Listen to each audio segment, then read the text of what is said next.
Oh, I was forced to take a job selling shoes on Madison Avenue. Oh, so humiliating. Friends I'd had at dinner parties, our apartment came in and I waited on them. I mean, do you have any idea what that's like? No, 1 minute you're hosting women and the next you're measuring their shoe size and fitting them. Erica Bishop came into the store. She saw me. Was so embarrassed for me. She slipped out thinking I didn't see her. Hi, this is a rather flu-ridden B007 with the latest 10-minute movie review of Woody Allen's latest movie, Blue Jasmine, which I think is just a remarkable film. I haven't drunk the film critic Kool-Aid, so I don't think it's better than his seminal hits Annie Hall or Manhattan, but it does feature a central performance by Cate Blanchett, which is so nuanced, so vulnerable, so accomplished that it blows the mind. Even after a career filled with great performances, I feel that Cate Blanchett is almost certain to get the Oscar for this one. The only fly in the ointment, I suppose, at this early stage in the races is whether Sandra Bullock will be a tough contender for Gravity. But anyway, back to Blue Jasmine. In this movie, Woody Allen creates the character of Jasmine, who is a very wealthy wife of a crooked financier in the mould of Bernie Madoff. So this is a guy, played by Alec Baldwin, who has basically dominated Wall Street by swindling people of their money. And as the movie opens, the gig is up. He has lost his money, he's been indicted, he's served his time. And we meet his wife, Jasmine, who has lived a very spoiled life as a Manhattan socialite, going to charity committees, organising balls and dinner parties, and just transformed herself, including changing her name, into the figure of elegance and supreme confidence and taste. And it's always been a sort of note of embarrassment for her that her adopted sister Ginger, played by Sally Hawkins, is basically just a normal plebeian working class woman with slightly naff taste and an even naffer husband in the form of Augie, played by Andrew Dice Clay. Now, what's interesting about the point at which we meet Jasmine is that she's been through the shock already, and it has clearly taken its emotional and physical toll. So she is drinking incredibly heavily.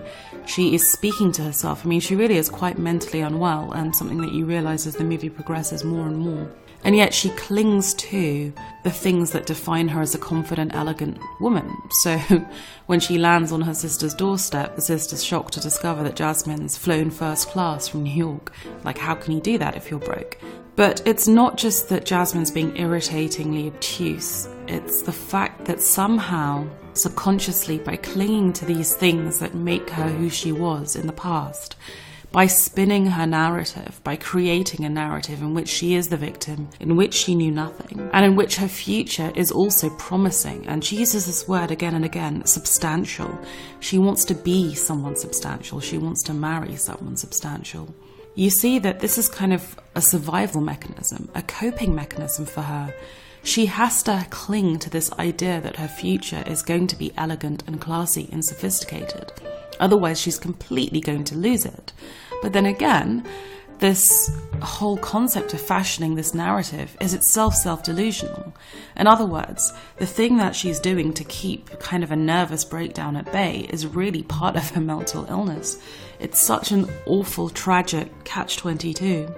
And that really is the film. We see her come to San Francisco, impose upon her sister, who, with great heart, takes her in, even though one of the people that was swindled by Jasmine's husband was the sister Ginger and her then husband Augie. And we see Ginger, in a way, swayed by Jasmine's tendency to create narratives for herself. You know, Jasmine was really down on Augie as not being good enough for her sister.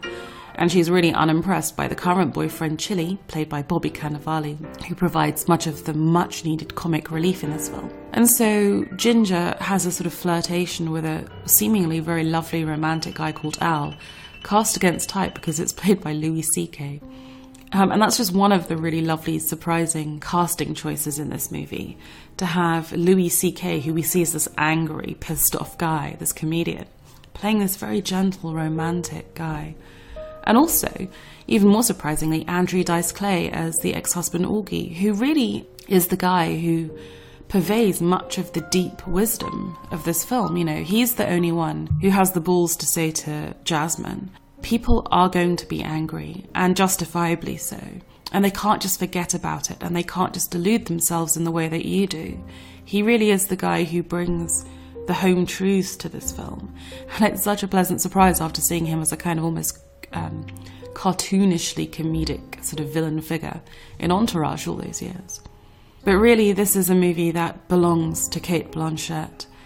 I can't think of many current actresses of her age who are offered parts that are this rounded and vulnerable and challenging, that swing from supreme confidence and judgmental behaviour into moments of such bleak and desperate illness. I mean, it's a tour de force. And kudos to Woody Allen for writing such a role, and for Cate Blanchett, I struggle to think of many actresses who could pull it off. And I really do think it will be an Oscar contender, if not winner. My only other observation on Blue Jasmine is that many people have tried to make the great movie about the financial crash. Everyone from Oliver Stone with his appalling Wall Street 2 to Richard Gere most recently playing very directly a Bernie Madoff character. But they've all kind of missed the mark in some way.